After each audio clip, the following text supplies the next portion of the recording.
a lot of reaction regarding talking about geopolitical realism is that that was then and this is now, and I disagree. I think this is then and that was now. You guys' sense of history is ridiculous, and truly ridiculous, to the point that in this election, Republicans are like, 4 years ago, that was then, this is now. Like there's no continuity, there's no connection in history, you know. Or some commenters are like, well, I didn't do that to the Indians. Well, you're living on a place Indians used to live. It's like if your great-grandfather goes steals all the money from all the banks in the neighboring counties, brings it to your bank, burns their towns to slow them down, and 100 years later you're taking your monthly payment from the family trust, from that bank, from that money, and you're like, let bygones be bygones, man. That wasn't me. And then you're still doing this to them. You're still exploiting them and stuff. And you're like, I'm unconnected to that. No, you're not. Not from their point of view. It's like, take Iran. So with Iran, what, oil's discovered in 1910, 11, 12, something like that there. The British set up the Anglo-Iranian Oil Company, which, as the name suggests, was entirely British. And this is the company that would become BP.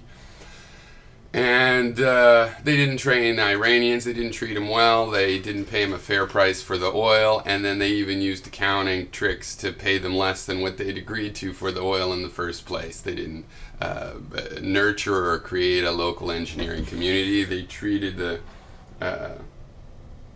kitten and cat, they treated them poorly, and housed them in huge dormitories. The whole family's just getting a bed and in a huge warehouse with no walls, just people, whole families. And they didn't like that. Eventually they elected a dude named Mohammed Mossadegh, I think his name was, and he put in Social Security and rent control. And we're talking 1952 or something by that time. We're talking modern times, That was then. And dude nationalized the Iranian oil industry. Now, you might disagree with that. That's a violation of property rights. Well, what was what the British did to Iran in the first place? Besides, it doesn't matter. It's a matter of sovereignty. Every nation has seized foreign assets. We seize Noriega's assets. People support it, case-by-case basis. It's easy to go, this is a violation, but kind of depends where the money came from and why, if somebody's corruption is discovered, right? And so the CIA, in an escapade starring Kermit Rooseveldt, Teddy's great-grandson, they overthrew Mossadegh. He went on trial and spent the rest of his life in prison and house arrest. His lieutenants were assassinated, and you had the Shah being a terrible bastard for 25 years with our support. We were the foundation of that, and the Iranians remember that, especially since after that happened, we kept fighting them. We tried to have the coup again. We tried to redo our doubly-do, and we funded Iraq to go attack them, and then we're dealing with the guy we enabled there. We're always doing that. We're creating a problem in the Pacific and having a World War II that we need to have. We're funding some Aryan dickhead in Germany and giving him bullets, and then, we gotta go fight him. And the more they do that stupid shit that makes the world chaotic, the more business they get on the war machine. And the more they hope to get new territories through their puppet systems, through occupation or whatever. So you could go, well, they should just let bygones be bygones. I don't really ever think about that. But that's not realistic. They do remember. And a sense of history, Jesus Christ, you guys, 100 years is simple. To know 100 years of history pretty intimately, all you have to have done is talk to your grandparents and great-grandparents.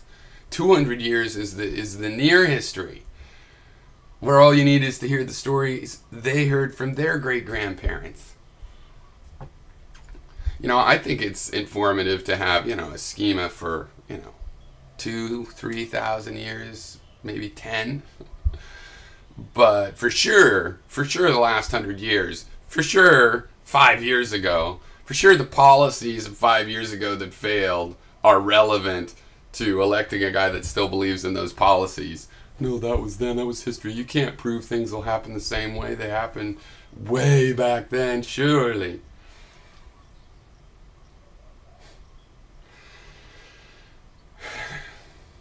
And people seem so worried about what we're going to have to pay reparations. Well, look, here's how you fix all the problems of the world. Is you build infrastructure for people to use to survive. The more infrastructure you build that helps people survive the way they naturally survive, allowing marketplaces, having public roads so it's easy to go from one place to another, and various other things like that. Institutions of the society, some of them already are, that we just take for granted and aren't appreciative of because we're too stupid to tell the difference between that and slavery and oppression. So you build infrastructure. Yeah, maybe the fact that we fucked over the Philippines and the Indians might mean, hey, let's build some infrastructure, in the Philippines. That might be a good project. Enlightened self-interest. It's not like we wouldn't benefit from that. The Philippines is pretty friendly to us, considering. We could go over there and build call centers there. We can help it compete with Asia.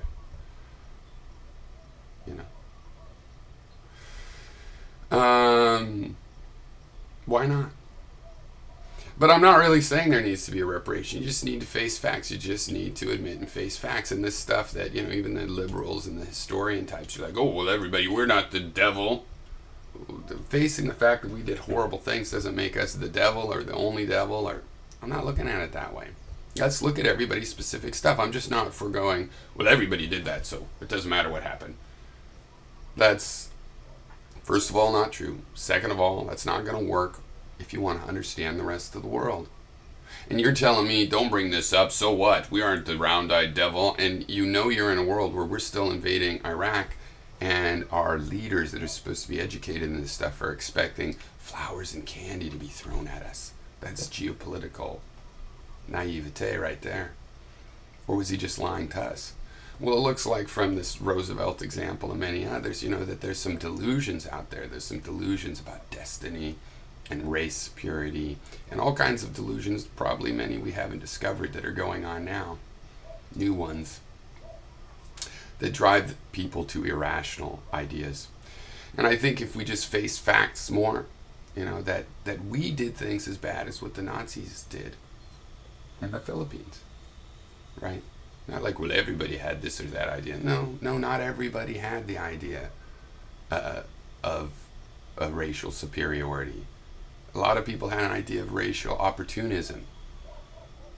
Not all slavery was like American slavery. I'm sorry, it's simply not true. Well, everybody did, it's all the same. No, it's not all the same. There's something to look there.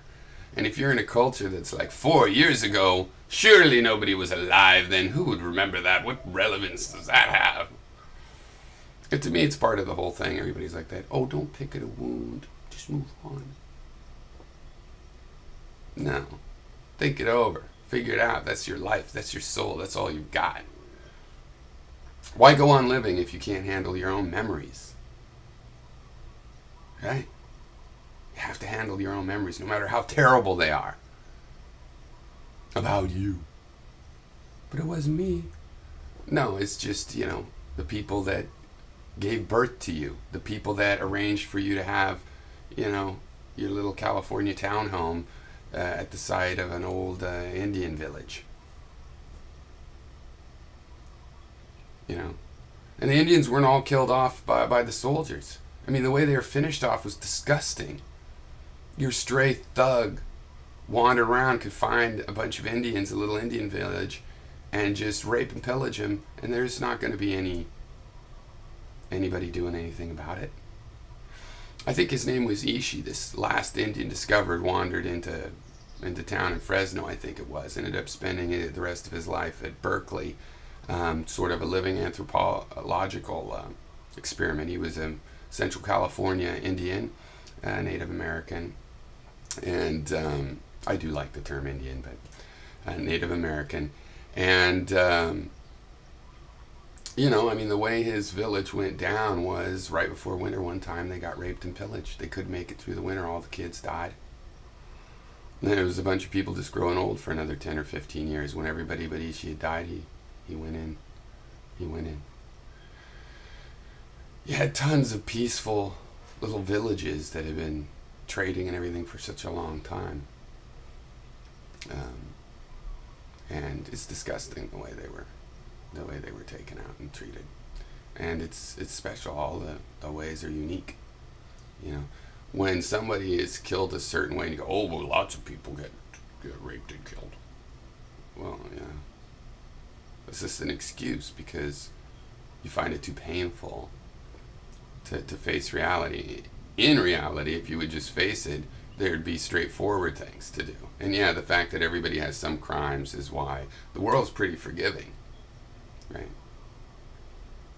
It's surprisingly forgiving. And it's beneficial to just face who did what. And no, not every country have, occupied nations full of cultures entirely alien to their own halfway around the world. No, not everybody did that. No. Not everybody did it at the same time, in the same place. And these differences are important.